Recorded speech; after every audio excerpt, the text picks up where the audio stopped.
The first time he gripped my wrist hard enough to leave a mark, it was a week before our wedding. I can still remember standing there in his flat, staring at my skin as it flushed red beneath his fingers, thinking, how did I miss this?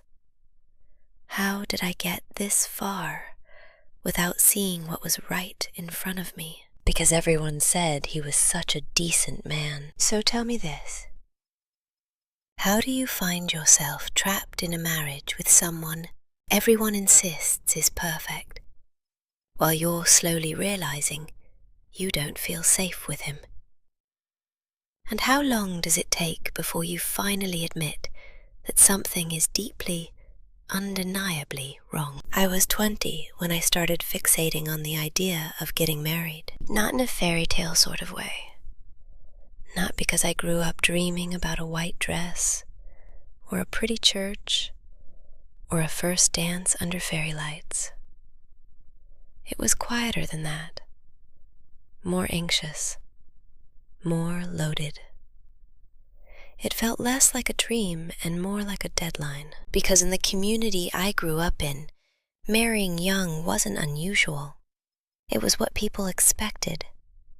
It was stitched into every conversation, every family gathering, every polite little question that wasn't really a question at all. No one asked whether you wanted to get married. They asked when. And they didn't just ask when.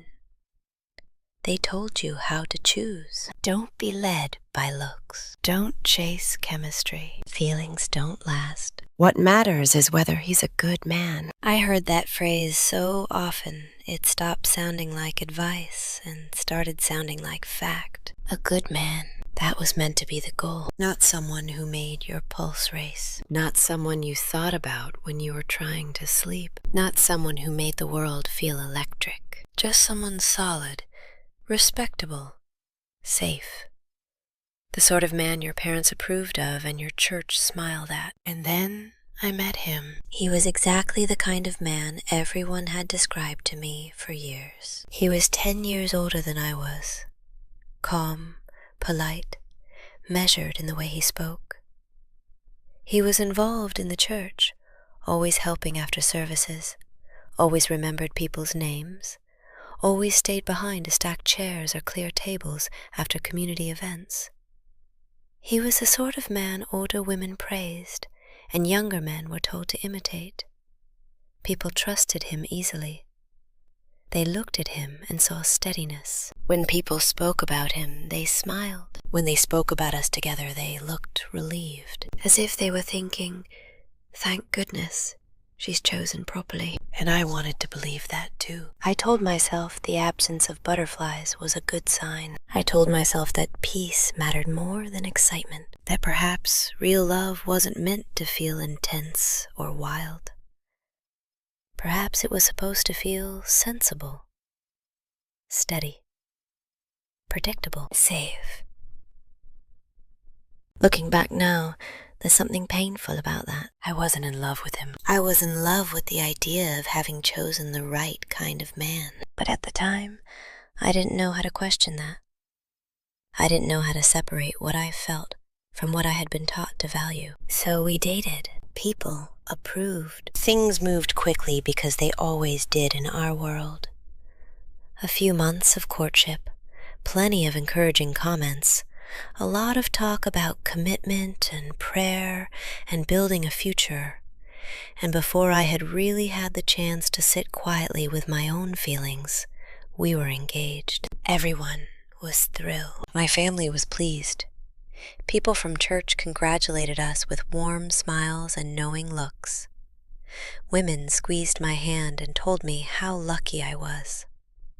Men clapped him on the shoulder as though he had done everything right, and I kept telling myself the same thing over and over. This is what it's supposed to be, even when there was something inside me that didn't feel peaceful. It wasn't panic exactly. It was quieter than that, like a voice trying to speak from a long distance away, not loud enough to interrupt everything around me, but persistent enough that I could feel it. The first crack didn't come dramatically. It came in such a small moment that I nearly missed it. I'd made plans to have supper with my dad one evening. Nothing grand, just the sort of thing we'd done now and then for years. A quiet meal, a catch-up, the kind of time that felt easy and familiar. I mentioned it to him casually, expecting nothing more than an "all right, have a nice evening." Instead, he paused. Then he said, "Why do you need to go out with him?" At first I thought he was joking. "My dad," I said, and I gave a small laugh because surely that was obvious. "It's just dinner." But he didn't laugh. He looked at me with that calm expression he wore so well and said, "I don't think it's appropriate. You're about to be my wife. You should be focused on us." There was nothing loud in his tone, nothing anyone else would have called threatening. It was controlled, measured, final, as though he had already decided and was simply informing me of what the correct answer was. I remember feeling confused more than anything, not frightened yet, just unsettled. I told myself he was being protective, that maybe this was what serious commitment looked like. Maybe this was part of becoming a wife.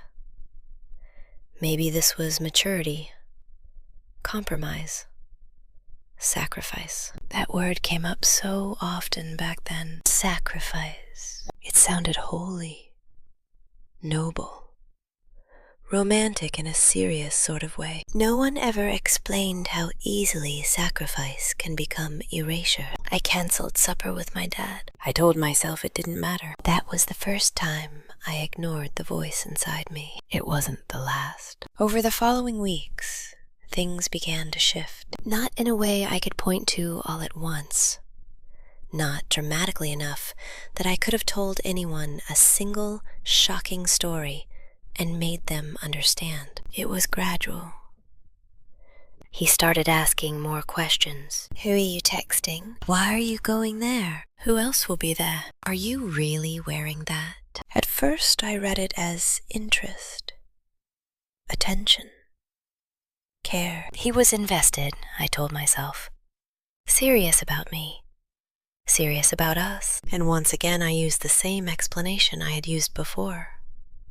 This is what serious relationships look like. But little by little, it changed shape. He wanted access to my bank account. He started making comments about what I spent. Not huge things, tiny things. A coffee from town, a pair of shoes, something small from Boots, lunch with a friend. "Do you really need that? You should be more careful with money." That wasn't a wise purchase. I started feeling watched, assessed, managed, but I still didn't call it what it was, because nobody had told me that control doesn't always arrive looking cruel. Sometimes it arrives sounding reasonable. Sometimes it sounds calm. Sometimes it wraps itself in concern and responsibility and good sense. And that's what made it so difficult to recognize. Then came the week before the wedding. It should have felt exciting. The final fittings, relatives coming in from other parts of the country, messages from family, all that nervous anticipation people talk about when a wedding is near. Instead, I felt wound tight, like I was bracing for something without being able to say what. We were at his flat going over final details. Seating arrangements, timings, some small pointless disagreement that I can't even properly remember now. What I do remember is the atmosphere changing. The air seemed to sharpen. His voice was still controlled, but there was an edge in it now. And I said something back. Nothing dramatic. I didn't shout. I wasn't rude. I just didn't fully agree with him. And that was when he grabbed my wrist. Hard.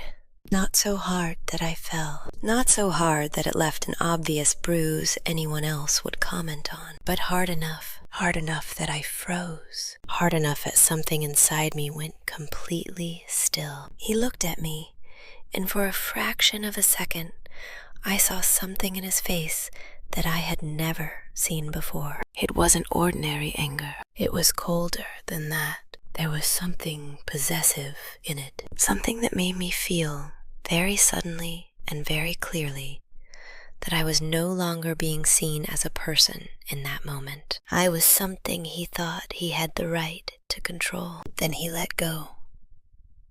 Just like that, he exhaled, softened his expression, lowered his voice. "I'm sorry," he said. "I just care about you so much." And in that moment, everything inside me split in two. One part of me was shouting, "This is wrong." The other part whispered, "He's a good man. Everyone says so." And that was the voice I listened to. I wish I could say I walked out. I wish I could say I rang my mum, cooled off the wedding, told the truth, trusted myself, but I didn't. Because when everyone around you believes something with absolute certainty, it becomes incredibly difficult to trust your own fear. I told myself it was stress, that weddings put people under pressure, that everyone says marriage is hard, and this must be part of the hard bit, that good people make mistakes. So I pushed it down. I put on the dress. I smiled for the photographs. I said the vows, and I walked willingly into a life I already knew. Somewhere deep down, I did not want. The morning after our wedding, I woke up beside my husband and felt something I never expected to feel. Not joy, not excitement, not that glowing certainty people talk about when they say, "This is my person. This is the beginning of the rest of my life." What I felt was a quiet heaviness in my chest. I lay there staring at the ceiling, listening to him breathe beside me. And all I could think was, what if I've made a terrible mistake? I shoved the thought away immediately, because by then I had become very good at doing that. Ignore. Explain it away. Just carry on. We did everything newly married couples are expected to do. We visited family. We opened cards. We smiled through congratulations. We sat through endless conversations about how lovely the wedding was and how well suited we were. And every time someone used the word perfect, something in me twisted, because I knew something they didn't. I had seen a side of him no one else had seen, and I had no idea which version was the real one. At first, life looked normal enough from the outside. He was still charming in public, thoughtful, helpful, polite. The same man everyone admired. But in private, something had shifted, like a mask starting to slip. Slowly enough that I could still pretend not to notice if I wanted to. It began, as before, with control, not shouting. Not obvious aggression, just a constant, steady pressure. He wanted to know where I was all the time. If I went out, he asked who I saw, what we talked about, how long I was there, why it took that long, whether anyone else had been around. If my answers didn't line up exactly with what he expected, his mood changed. He didn't explode. He went cold, withdrawn, sharp in a quiet way, and somehow that felt worse because I never knew how to fix it. I started changing my behavior to avoid that chill. I texted more often, explained things in unnecessary detail, volunteered information before he could ask for it, tried to think ahead to anything that might upset him and smooth it over before it happened. And the frightening thing was that after a while, it felt normal. That's how it happens. Not overnight. Not with one obvious moment that changes everything. It happens gradually, until one day you realize you've been shrinking for months and calling it love. The financial control deepened next. He insisted on handling all our money. "It's easier this way," he said. "You're not brilliant with finances." At first I laughed because I thought he was teasing, but he wasn't. Soon I had to ask before buying anything, not expensive things. Small things. A coffee from Pret, a top from the high street, something for lunch, a shampoo that was slightly nicer than the cheapest one. If I spent without mentioning it first, he questioned me. Why didn't you tell me about this? Do you honestly think that was sensible? The words weren't shouted, but the effect was the same. They made me feel foolish, small, like a child being told off by a parent. Eventually, I stopped asking, not because I had freedom, but because I was afraid of the conversation that would follow. So I stopped buying things, stopped going out as often, stopped doing anything that might require explanation. My world began to narrow, and still I told myself this was simply marriage. This was what people meant when they said relationships take work, compromise, sacrifice, adjustment. But compromise should not feel like vanishing. Then came the isolation. Again, it was subtle, careful, almost clever in the way it unfolded. He would say things about my friends. I don't think they really share our values. I'm not sure they're a good influence on you. If I wanted to meet one of them for coffee, he would sigh first, or go strange afterwards, distant and disappointed, in a way that made me feel guilty for having gone at all. He never explicitly forbade it. He didn't need to. He simply made it unpleasant enough that eventually I chose not to bother. The same thing happened with my family. That supper with my dad was only the beginning. Anytime I mentioned spending time with him, there would be resistance, questions, a faint note of accusation. Shouldn't your marriage come first? You're building a new life now. You're not a little girl anymore. And because everything he said had just enough surface logic, it took me far too long to understand what was happening. Nothing he did looked extreme when you described it piece by piece. But taken together, it was a slow removal of everyone else from my life. Until one day I looked around and realized he was almost all I had left. That was when the fear truly began. Not as one traumatic moment, not as panic, more like a low hum that never left, a constant current running beneath everything. I started waking up anxious, wondering which version of him I would get that day. The kind one who made tea and asked if I'd slept well, or the cold one who could make me feel as though I had failed before breakfast. I overthought every word I said, every tone in his voice, every expression on his face. I tried to read him constantly, to predict what might shift his mood, to head off trouble before it started. And somehow, in the middle of all that, I began to believe the problem was me.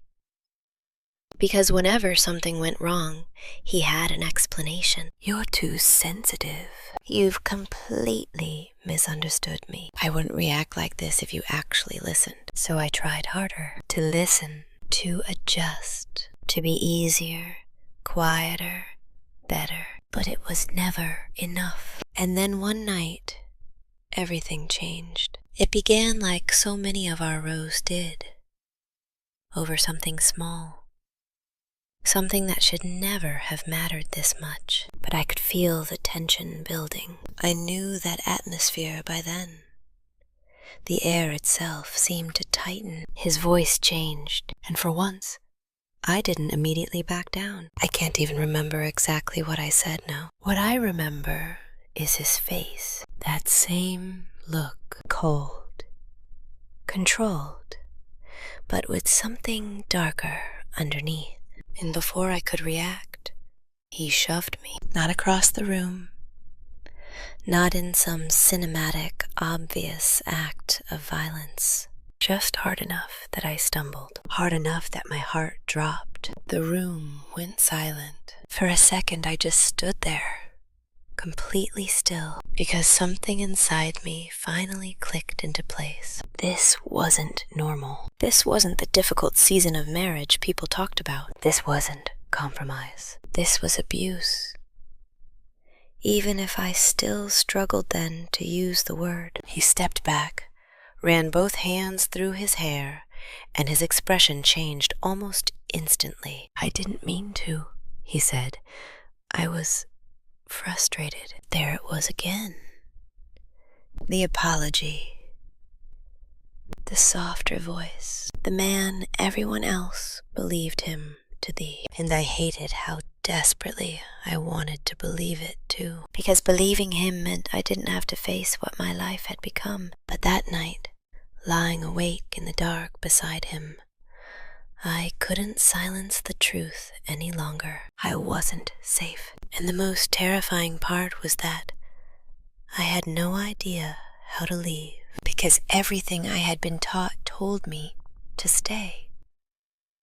Marriage is for life. You work through the hard parts. You don't walk away just because things are difficult. Leaving means failure. And I wasn't ready at that point to see myself as someone who had failed. So I stayed, even as the fear got louder, even as the quiet voice inside me stopped whispering and began, at last, to scream. I stayed much longer than I should have. That is the part people who have never lived it often struggle to understand. Why didn't you just leave? As if leaving is one simple, clean decision. As if it happens in a single brave moment and not in 100 frightened ones. The truth is that leaving is rarely immediate. It is usually a long, exhausting war between what you know in your body and what you have been trained to believe in your mind. And for a long time,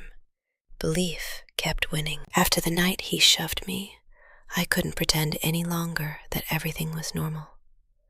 I couldn't call it stress or say we were simply adjusting. I knew something was badly wrong, but knowing and acting are not the same thing. Every time I thought about leaving, a wave of thoughts came crashing in. What will people say? What if I'm exaggerating? What if this really is just the hard part and I'm giving up too soon? What if I destroy my marriage over something that could have been fixed? And underneath all of that, still gripping me tighter than I wanted to admit, was the old refrain, "He's a good man." That phrase had lived in me for so long that it didn't disappear just because reality contradicted it. Everyone believed it. And when enough people repeat something often enough, it can feel more solid than your own experience. So instead of leaving, I tried once more to make it work. I became quieter, more careful. I picked my words as though I were crossing a minefield. I avoided topics that might lead to conflict. I monitored my tone, my timing, my reactions. I told myself that if I could just keep the peace, things might improve. And sometimes, briefly, they did. There were stretches of time when he was kind, gentle, even, almost like the man I had first met. He apologized again, promised it would never happen again, said he loved me, said he was under pressure, said marriage had been harder than he expected, said all the things I wanted so badly to hear. And in those moments, I held on to hope with both hands, because hope is powerful, even when it is built on something brittle. But the cycle always returned. The tension, the control, the coldness, the sense that I was being managed, monitored, diminished. And every time it came back, it took another piece of me with it. Until one day, I realized the thing frightening me almost as much as him was what I had become. I barely recognized myself. I had become smaller, quieter, perpetually nervous, more aware of his moods than of my own thoughts, more focused on preventing his reactions than listening to my own instincts. And worst of all, I had begun to accept that as normal. That was when something in me began to change. Not in one dramatic rush, quietly, like the first shift in a foundation before the building cracks. I remember standing in the kitchen one afternoon, washing up. It was an utterly ordinary moment. Grey English light coming through the window, the sound of water running, a mug in my hand. Nothing dramatic at all. And I had a thought that arrived with such calm clarity it frightened me. If this is the rest of my life, I don't think I can bear it. It wasn't panic. It wasn't even fear. It was truth. And for once, I didn't shove it away. I let it remain. I let myself feel the weight of it. And once I did, another thought followed. What if leaving isn't failure? That idea felt almost forbidden, because for so long I had been taught the opposite. But once it entered my mind, I couldn't force it out again. What if staying like this is the real failure? What if ignoring everything in me that says this is wrong is the greater mistake? That was the real beginning, not the ending, just the beginning. Because even then, I didn't walk out immediately. I started thinking, planning, quietly, carefully. I began reaching back towards people I had drifted away from, slowly reconnecting. At first it felt awkward, as though I ought to explain my silence, apologize for disappearing, justify why I had become distant. But what happened instead caught me off guard. They were just there. No interrogation, no judgment, just warmth, just presence. And I hadn't realized how starved I was for that until I felt it again. I began staying out a little longer when I ran errands, taking the long way home, letting conversations last, giving myself moments in which I could breathe and think, and remember what life felt like outside the pressure of his moods. And each time I stepped beyond that carefully controlled world, I felt a little more like myself, a little clearer, a little stronger, until eventually leaving stopped feeling impossible. It began to feel necessary. The final moment wasn't dramatic. No screaming, no police, no huge last row, just a quiet decision. One morning I was sitting on the edge of the bed after he had gone out. The house was silent, and I realized that in that silence, I could breathe. I wasn't tense. I wasn't bracing. I wasn't listening for his footsteps or trying to anticipate the energy he would bring through the door later. For the first time in ages, I felt calm. And the reason I felt calm was because he wasn't there. That told me I'm breathing. I did not want a life in which the only time I felt safe was when my husband was absent. So I stood up, packed what I could, took the things that mattered most, and I left. No grand speech, no dramatic confrontation, no long explanation, because I knew if I tried to explain myself to him, he would find a way to pull me back into the fog, and I couldn't risk that. The days afterwards were a mess, painful, disorientating. There were moments I questioned everything,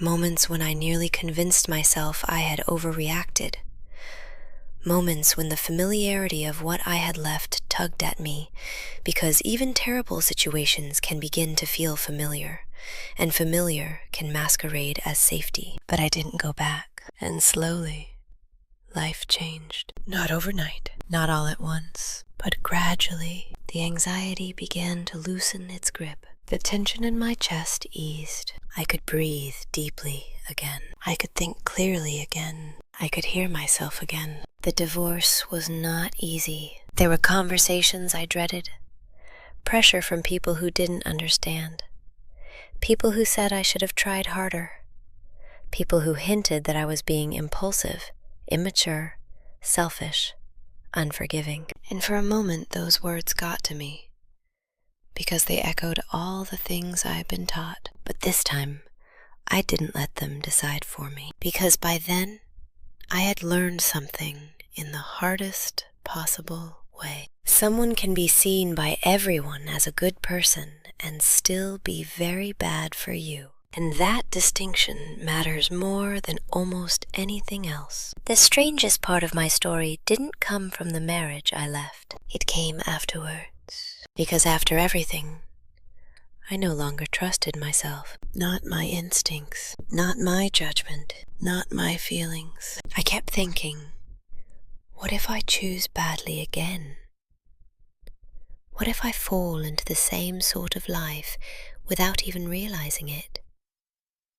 What if I simply don't know what love is supposed to feel like? So for a long time, I didn't try. I focused on rebuilding, on learning how to live without that permanent pressure in my chest, on discovering who I was when I wasn't spending every day trying to keep someone else calm. And that process was harder than I expected, because when you've spent so long bending yourself around another person's expectations, your own preferences start to feel unfamiliar. Simple questions felt oddly difficult. What do I actually like? What do I want to eat? How do I want to spend a weekend? What kind of life would make me happy? These should have been easy questions. Instead, they felt almost foreign. But slowly, bit by bit, I found myself again in small things. Time spent with people who made me feel relaxed rather than tense, saying what I thought without rehearsing it first, buying myself something trivial without guilt, laughing freely, leaving the house without giving an account of every minute. And with each small act, something in me returned. Confidence.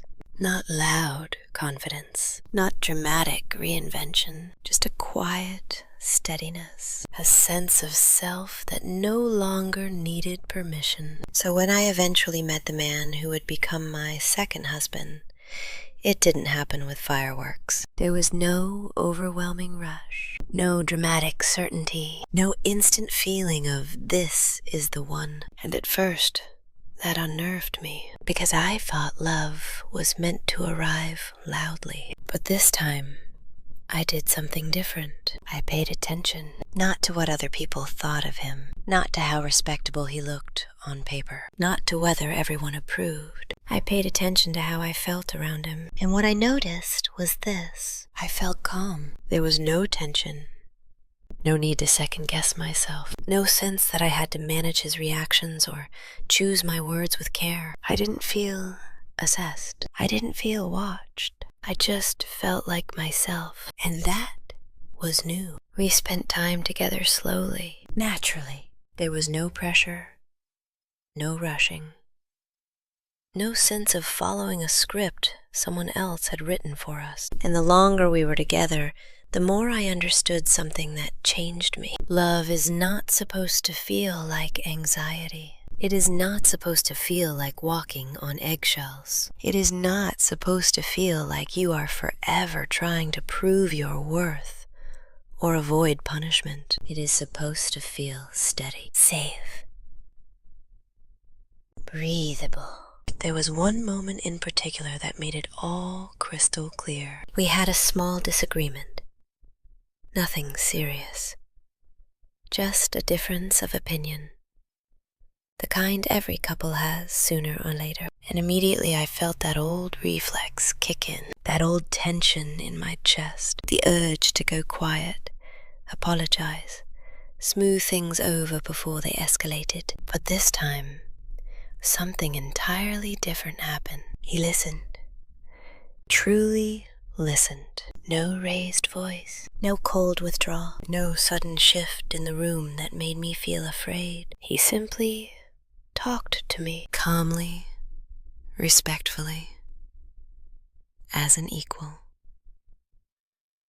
Like I was his partner, not a problem to be managed. And I remember sitting there thinking, so this is what it's meant to feel like. No fear. No confusion, no need to recover afterwards, just understanding. And in that moment, something in me finally unclenched. A part of me that had been braced for years without my even realizing it That was when I knew. Not dramatically, not with some grand declaration, just quietly. Surely, this is different.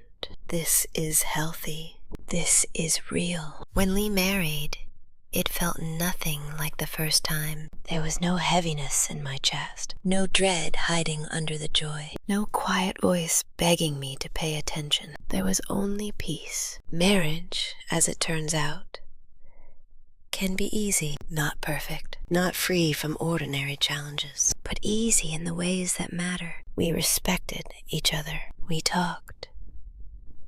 We laughed. I was still attracted to him. I genuinely enjoyed being with him. And most importantly of all, I felt safe. Not only physically, emotionally, mentally.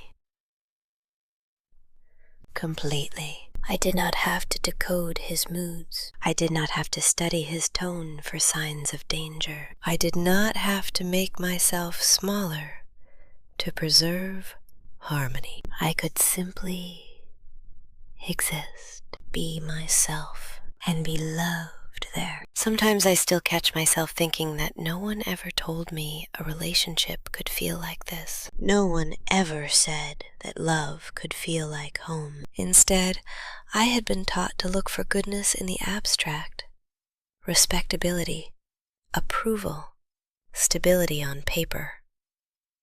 I had been taught to distrust chemistry, to mistrust my own instincts, to accept discomfort as if it were a normal price to pay for commitment. And that is why I tell this story now. Because if there is one thing I want someone else to hear, it is this. Being with a good person in everyone else's eyes is not enough. Someone can be admired by the world and still make you feel frightened, diminished, or deeply alone. Someone can be respected in public and still be harmful in private. And that voice inside you, the one that says something is wrong, matters. Listen to it.